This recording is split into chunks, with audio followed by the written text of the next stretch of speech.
Okay, this is a quick video talking about overview of pool chemicals and what you're going to want to check if you're maintaining it yourself.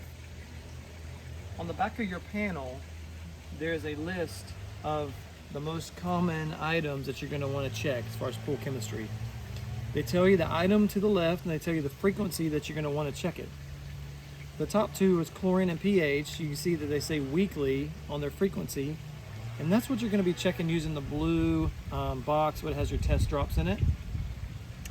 Alkalinity, stabilizer, calcium hardness, and even your salt. You'll get a readout of that as well when you take your test. But you're going to want to take a bottle of water to your closest pool testing store. Bottled water will give you a sample for them to run a test and give you a printout. The printout will tell you your levels, and I would recommend doing that once a month just to keep everything in check. At the bottom you'll see salt. They will also give you a salt readout, but salt will also give you a readout. Rather, your automation will actually give you a readout for salt as well.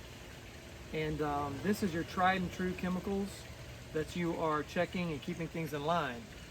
The top two, which we'll go over in a separate video, pH and chlorine, are your weekly checks, and those are critical to keep your pool, for chlorine, keeping it clear and nice and clean and sanitized, and also for your pH, keeping your finish in really good shape. So those are critical.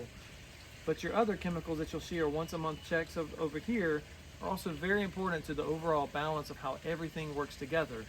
So for instance, if your alkalinity, or rather your stabilizer, is out of level, then you could be generating the perfect amount of chlorine, but it's not staying in the pool, so you're just dissipating right out with the sun. So everything's very important to keep this all in line.